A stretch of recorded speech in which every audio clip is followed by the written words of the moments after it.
அனைவருக்கும் வணக்கம். ஸோ இப்போ இந்த பாராளுமன்ற பத்தி கிளாஸ்ல இது கடைசி வீடியோ. பாராளுமன்ற குழுக்கள், பார்லிமெண்டரி கமிட்டிஸ். இதை பத்தி நம்ம விரிவா இந்த வீடியோல பார்ப்போம்.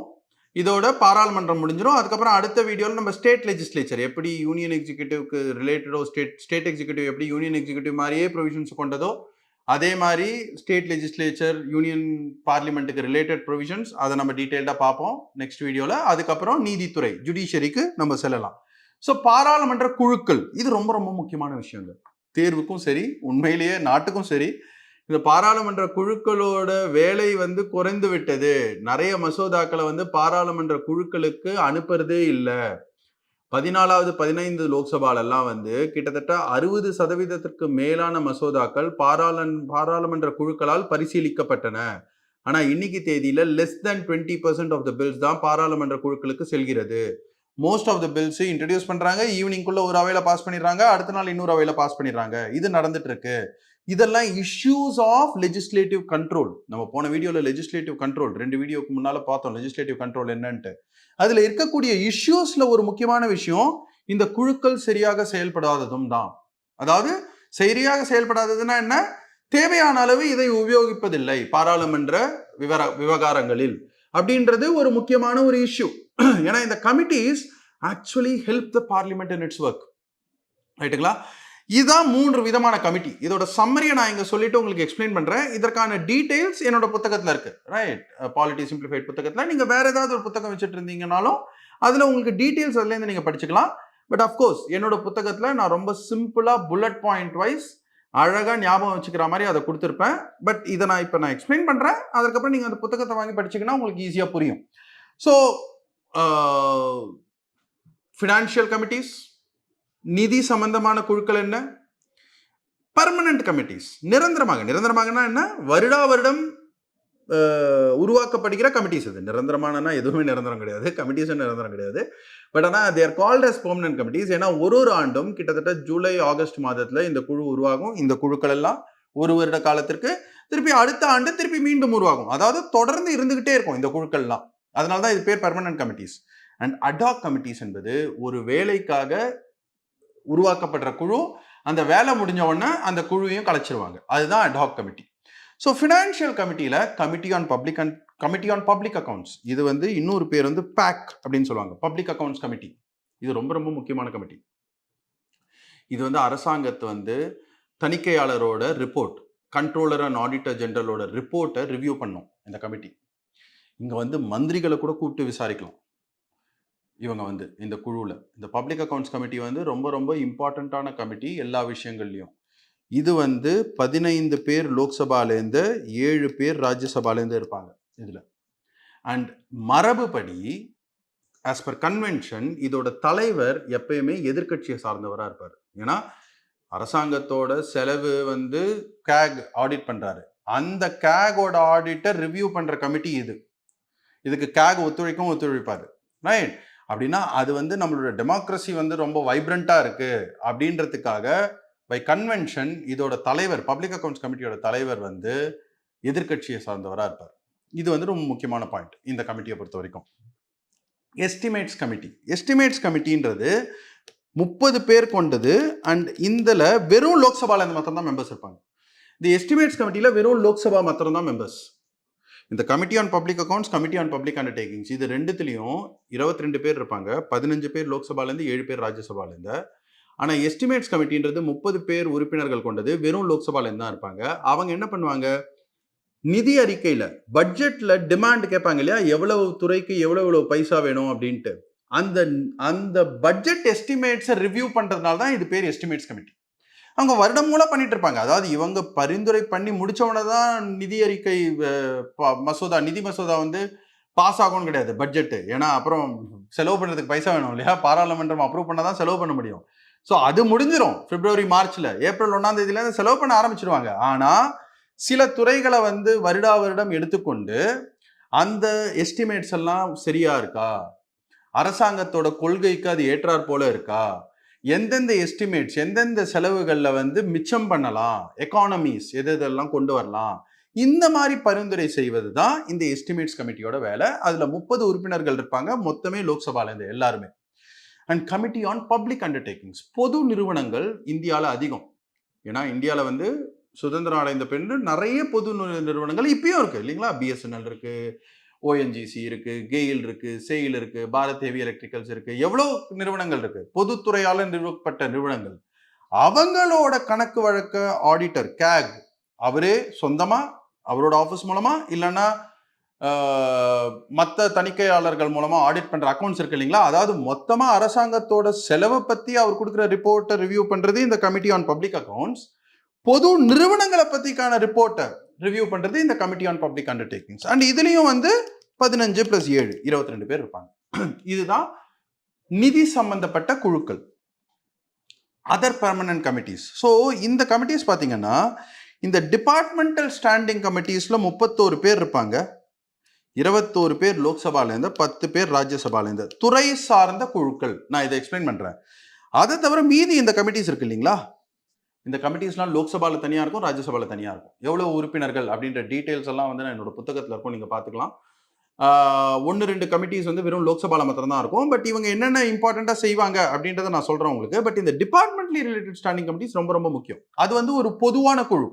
அதுல 31 பேர் இருப்பாங்க. 21 பேர் லோக்சபாலேருந்து இருப்பாங்க, 10 பேர் ராஜ்யசபாலேருந்து இருப்பாங்க.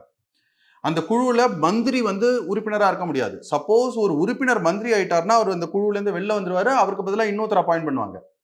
இந்த துறை சார்ந்த குழுக்களோட முக்கியமான வேலை என்ன அப்படின்னா, இந்த பட்ஜெட் பிரசன்ட் பண்ணும்போது அந்தந்த துறைக்கான எஸ்டிமேட்ஸ் அந்தந்த குழு சார்ந்த கமிட்டிக்கும் போகும், அந்தந்த துறை சார்ந்த குழுக்கும் போகும். ரைட்? அவங்க அதை ரிவ்யூ பண்ணி சொல்லுவாங்க, இது ஓகே, இது சரியில்லை, இல்லை இதை குறைங்க, இதை ஏற்றுங்க அப்படின்ட்டு.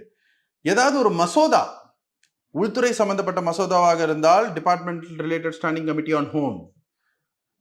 ராணுவத்துறை சம்பந்தமான மசோதாவாக இருந்தால் department related standing committee on defence. நிதித்துறை சம்பந்தமான மசோதாவாக இருந்தால் department related standing committee on finance. இந்த மாதிரி துறைக்கு துறை ஆக்சுவலா மொத்தம் 24 டிபார்ட்மெண்ட் ரிலேட்டட் ஸ்டாண்டிங் கமிட்டிஸ் இருக்கு இந்தியாவில். 24 துறை சார்ந்த குழுக்கள் வேறு வேறு துறைக்கு. ராணுவத்துறைக்கு 1, உள்துறைக்கு 1, நிதித்துறைக்கு 1, டூரிசம்க்கு 1, இன்ஃபர்மேஷன் டெக்னாலஜிக்கு 1, சட்டத்துறைக்கு 1. இந்த மாதிரி மொத்தம் 24 குழுக்கள் இருக்கு. அந்தந்த துறையோட மசோதாக்கள் வந்ததுன்னா அந்த ஸ்டாண்டிங் கமிட்டிக்கு பரிந்துரை பண்ணலாம். நம்ம பார்த்தோம் இல்லைங்களா, first reading, second reading, third reading. First ரீடிங்ல இன்ட்ரடியூஸ் பண்ண உடனே ஸ்பீக்கரோ சேர்மனோ அந்த துறை சார்ந்த குழுக்கு அதை பரிந்துரை பண்ணலாம் நினைத்தால். அது ஆனால் குறைஞ்சிட்டு இருக்கு. அதுதான் இப்போ இருக்கிற இஷ்யூ. அதை தான் நம்ம இன்னும் கொஞ்சம் மாற்றணும். இம்பார்ட்டண்ட்டான பில்ஸ் எல்லாம் கமிட்டிஸ்க்கு ரெஃபர் பண்ணாதான் நல்லா ரிவ்யூ பண்ண முடியும் அப்படின்றது ஒரு இம்பார்ட்டண்ட்டான விஷயம். ரைட்? ஸோ இந்த டிபார்ட்மெண்ட் ரிலேட்டட் ஸ்டாண்டிங் கமிட்டிஸ் 2 விதமான வேலைகள் செய்யுது. ஒன்று வந்து தி எக்ஸசைஸ் கண்ட்ரோல். பட்ஜெட்டில் வர எஸ்டிமேட்ஸ்லாம் கரெக்டாக இருக்கா, எதெல்லாம் குறைக்கலாம், எதெல்லாம் ஏற்றலாம் அப்படின்றத சொல்கிறாங்க. பட் அவங்களுக்கு வர மசோதாக்களையும் அவங்க ரிவ்யூ பண்ணி ஓவராலாக ரிப்போர்ட்டை கொடுப்பாங்க.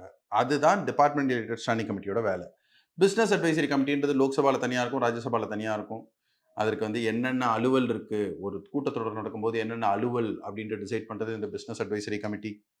ப்ரிவிலேஜஸ் கமிட்டி நம்ம போன வீடியோவில் பார்த்தோம் இல்லைங்களா, committee on privileges, parliamentary privileges. அதாவது அந்த ப்ரிவிலேஜஸ் அத்துமீறினாங்கன்னா, if there is a breach of privilege, என்ன பனிஷ்மெண்ட் கொடுக்கலாம் அப்படின்றதுக்கு பரிந்துரை பண்ணுறதுக்கு committee on privileges. Committee on private members bills and resolutions. தனிநபர் மசோதா இருந்ததுன்னா அதை வந்து ரிவ்யூ பண்ணுவதற்கு இந்த கமிட்டி. Committee on government assurances. அரசாங்க மந்திரிகள் எவ்வளோ உத்தரவாதம் கொடுப்பாங்க, இதை 6 மாசத்துல பண்ணிடுறோம், இதை 3 மாசத்துல பண்றோம். கேள்வி நேரம், இதுக்கு முன்னால லெஜிஸ்லேட்டிவ் கண்ட்ரோல் வீடியோல பார்த்தோம் இல்லைங்களா, கேள்வி நேரம் இல்லைன்னா 0 hour நடக்கும்போது, காலிங் அட்டென்ஷன் மோஷன் வரும்போது, சரி இதை 3 மாதத்துல சரி செஞ்சிடறோம், இதை 6 மாசத்துல சரி செஞ்சிடறோம், இதை 1 வருஷத்துல சரி செஞ்சிடறோம். இந்த மாதிரி நிறைய உத்தரவாதங்கள் கொடுப்பாங்க அரசாங்கம். அந்த உத்தரவாதங்கள்லாம் செய்யப்படுகிறதா இல்லையா அப்படின்ட்டு கண்காணிப்பதற்கு 2 அவையிலையும் குழு இருக்கு. அதுதான் committee on government assurance. Committee on subordinate legislation. நிறைய சட்டங்கள்ல என்ன இருக்கும்னா, சட்டம் இயற்றிட்டு இதற்கான விதிகளை வந்து அரசாங்கம் வந்து ஃபைனலைஸ் பண்ணலாம். Rules as prescribed by the government from time to time shall be as prescribed by the government. அப்படின்னா சட்டத்தை ஏற்றுவது பாராளுமன்றம், ஆனா அதற்குண்டான விதிகள் சிலவற்றை அரசாங்கம் இயற்றலாம் அப்படின்ட்டு டெலிகேட் பண்ணுவாங்க. ஏன்னா ஒரு விஷயத்தையும் அப்பயே டிசைட் பண்ண முடியாது, அது தேவையான அப்பப்போ மாத்திக்க வேண்டியிருக்கும். அதற்காக ரூல் மேக்கிங் பவர் கவர்மெண்ட்டுக்கு இருக்கும். ஆனா அந்த ரூல்ஸ் எல்லாம் சட்டத்துக்கு புறம்பானதாகவோ இல்லைன்னா அரசியலமைப்புக்கு புறம்பானதாகவோ இருக்கக்கூடாது. அதை கண்காணிக்கும் குழு தான் committee on subordinate legislation. So இந்த மற்ற குழுக்கள் எல்லாம் லோக்சபாலையும் உண்டு, ராஜ்யசபாலையும் உண்டு. In fact committee on private members resolution I think ராஜ்யசபால கிடையாது. அந்த வேலையை பிசினஸ் அட்வைசரி கமிட்டியை பார்த்துரும். இந்த மாதிரி சின்ன சின்ன டிஃபரன்சஸ் இருக்கு. அதை நான் புத்தகத்தில் தெளிவாக எழுதியிருப்பேன். பட் இந்த டிபார்ட்மெண்ட்லி ரிலேட்டட் ஸ்டாண்டிங் கமிட்டின்றது ரொம்ப முக்கியமான ஒரு குழு. அது ஒரு பொதுக்குழு. லோக்சபா ராஜ்யசபா இருவரும் இருக்கக்கூடிய உறுப்பினர்கள் கொண்ட ஒரு குழு. அதற்கப்புறம் அட்ஹாக் கமிட்டிஸ். அட்ஹாக் கமிட்டிஸ் என்பது என்னது? தேவைக்கேற்றாற் போல உருவாக்கப்படும் குழுக்கள். இதுல ஒரு செலக்ட் கமிட்டி ஆன் பில்ஸ், அதாவது ஒரு மசோதாவை மற்றும் செகண்ட் ரீடிங்ல கைஸ் அகைன் உங்களுக்கு ஞாபகம் இல்லைன்னா போயிட்டு புத்தகத்தில் படிங்க, என்னோட வீடியோவையும் பாருங்க. லெஜிஸ்லேட்டிவ் ப்ரொசீஜர்ல எப்படி ஒரு மசோதா சட்டமாக இயற்றப்படுவதுன்றதுக்கு 3 ஸ்டேஜஸ் இருக்கு. First reading, second reading, third reading. அந்த ஃபர்ஸ்ட் ரீடிங்ன்றது இன்ட்ரோடக்ஷன். அப்பதான் டிபார்ட்மெண்ட்லி ரிலேட்டட் ஸ்டாண்டிங் கமிட்டிக்கு அதை பரிந்துரை பண்ணலாம், சபாநாயகரோ சேர்மனோ. செகண்ட் ரீடிங் என்பது கிளாஸ் பை கிளாஸ் அவை, ஒரு கிளாஸ் பை கிளாஸ் வந்து அவை வந்து அதை டிஸ்கஸ் பண்ணி ஓட்டு போடுறது. அதுக்கு முன்னால அந்த அவை தீர்மானித்து செலக்ட் கமிட்டி ஒரு சிறப்பு குழுக்கு அந்த மசோதாவை பரிந்துரை பண்ணலாம், அதாவது ரெஃபர் பண்ணலாம். அப்போ அந்த சிறப்பு குழு செலக்ட் கமிட்டி ஒரு கிளாஸையும் ரிவ்யூ பண்ணி இந்த கிளாஸ் ஓகேவா இல்லையா அப்படின்ற ரிப்போர்ட்டை அவைக்கு வழங்கும். அதுதான் செலக்ட் கமிட்டி. அண்ட் ஃபைனலாக ஜாயிண்ட் பார்லிமெண்டரி கமிட்டி என்பது இரு அவைகளும் ஒத்துக்கொண்டு மசோதா மூலம் ஒரு தீர்மானம் மூலமாக ஒரு மசோதாவை பரிசீலனை செய்வதற்கோ ஒரு பில்லை ரெஃபர் பண்ணலாம். இல்லைனா ஒரு பெரிய இஷ்யூ 2G ஸ்கேம்லாம் நடந்தப்போ ஒரு ஜாயிண்ட் பார்லிமெண்டரி கமிட்டி வச்சாங்க. போஃபோ ஸ்கேம் 1986-87 நடக்கும்போது ஒரு ஜாயிண்ட் பார்லிமெண்டரி கமிட்டி அமைச்சாங்க. ரைட்.